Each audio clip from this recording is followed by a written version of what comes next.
People's Kid, how we doing? It's your boy Kobe here with another video. Today I'm going to be talking about Kristaps Porzingis and why I think Kristaps Porzingis is the best player on the Knicks. I'm going to give you my top 5 reasons as to why I think Kristaps Porzingis should be the #1 option in New York. So without further ado, let's get into the video. Number 1, a complete matchup nightmare. Similar to many of the other young stars in the NBA, Porzingis is blessed with supreme physical tools that help him contribute on both sides of the court.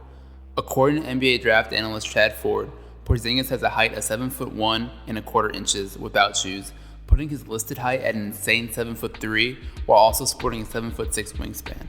In other words, he has no issue competing against the likes of Pelican star Anthony Davis or Timberwolves phenom Karl Anthony Towns from a pure physical profile.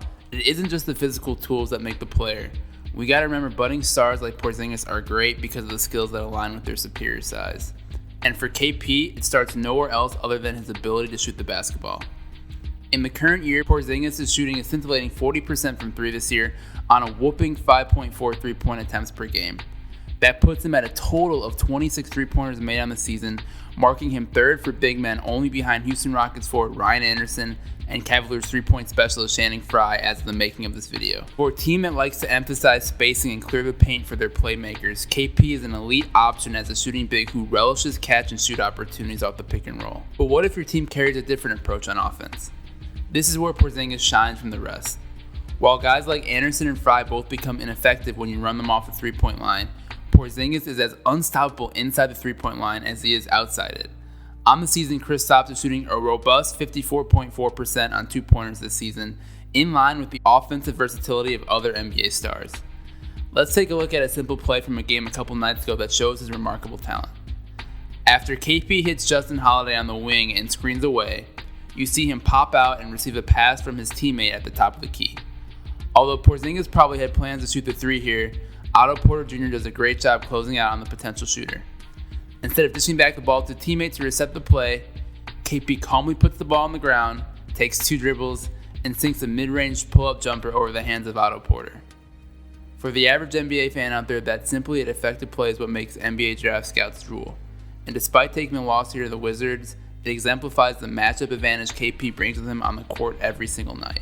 Number 2, the Knicks go as he goes. It doesn't take a rocket scientist to make the point that the positive play of some players positively impact the performance of your team more than other players do. It just so happens that in the case of Kristaps Porzingis, the success of the Knicks this season has largely depended on his production. In the 5 wins the Knicks have received this season, Kristaps Porzingis is averaging 25.6 points per game, 7.2 rebounds a game, while also sporting a 57% field goal percentage and a 45.2% 3-point field goal percentage. In their 7 losses, Porzingis is averaging a mere 16.6 points per game and 6.6 rebounds per game, while only shooting 43% from the field. Of course, consistency is one of the main pillars of an NBA superstar, and eventually Porzingis will have to bring it every single night to be considered such. But the glaring difference in success of the Knicks when Porzingis provides more definitely does not go unnoticed by coach Jeff Hornacek. After a blowout loss to the Houston Rockets on November 3rd, in which Kristaps failed to make a field goal, he said, "We gotta do a better job getting him the ball in mismatch. If he's against a smaller guy, we're not necessarily looking for him.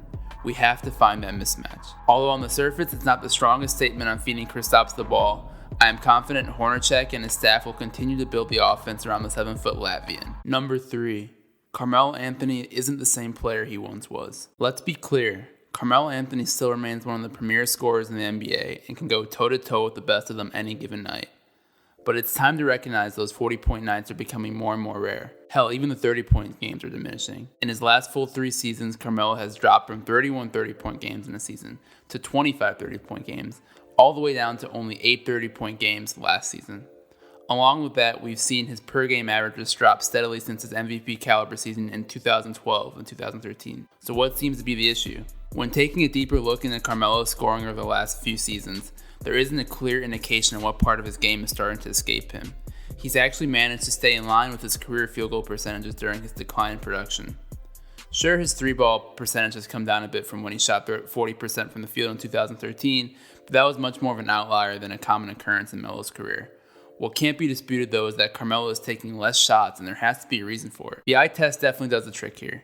Any Knicks fan that has watched Carmelo the past season may have started to notice the small signs of his mortality, whether it be a couple plays in a game where his finishing at the rim looks a bit suspect due to diminished athleticism, or even noticing a lack of lift on his patented pull-up jumpers at times. With all that being said, he's still Carmelo Anthony, and his stardom and brand elevates him to a higher standing in the NBA. But at this point, would you rather build your offense for an aging star or a 21-year-old who is starting to put together all-star caliber numbers on a nightly basis?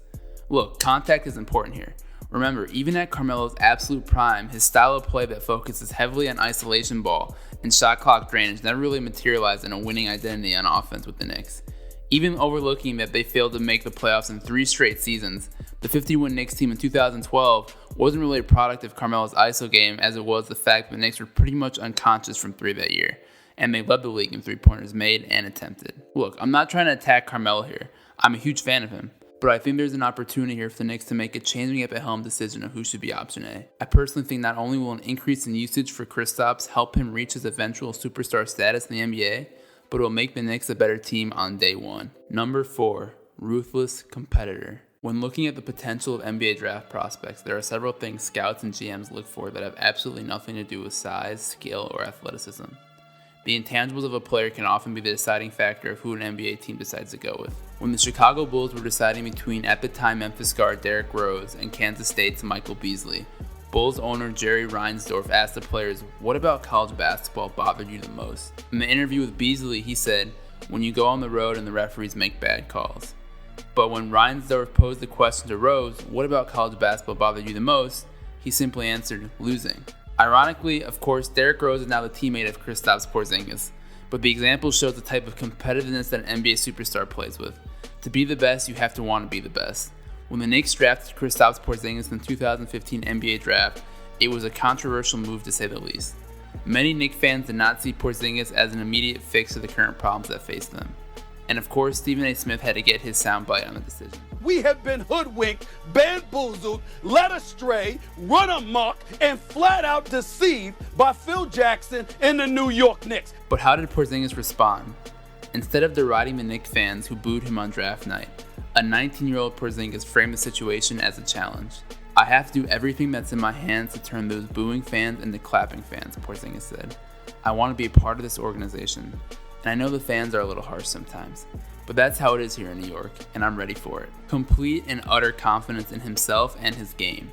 And that's the same trait you see in the other NBA draft prospects who turn themselves into stars. It doesn't stop there though. On the court last year, Porzingis played as hard as you expect a rookie to play. He definitely isn't a finished product on the defensive end, and there certainly have been rumblings on ways to make him a more complete defender, but we can't question his toughness and hustle.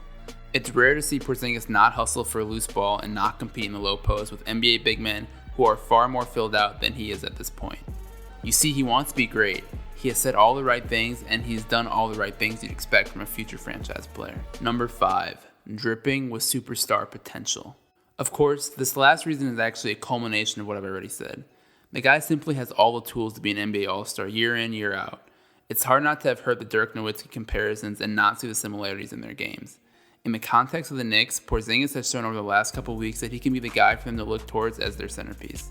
Let's be honest, as the Knicks roster is right now, they are a borderline playoff team at best in the East. I know Derrick Rose thinks they're a super team, but there are too many holes on this team to seriously compete for a title. You might say the window is closing in New York for guys like Carmelo Anthony and Derrick Rose, but in reality, the window is only closing on their stardom in the NBA. Just because Carmelo might not be a superstar in 2 years' time doesn't mean he won't be a highly coveted asset for a playoff contender. What I'm saying is the Knicks should take a pragmatic approach. Look, give Porzingis the opportunity to blossom and let him be the number 1 option on this team. I'm not saying there won't be growing pains. There will be for sure. Defensively, he is still a major work in progress, and he hasn't shown much in terms of setting teammates up with his passing. But giving Porzingis a higher usage rate to build on these weaknesses will only set the Knicks up better in the long term.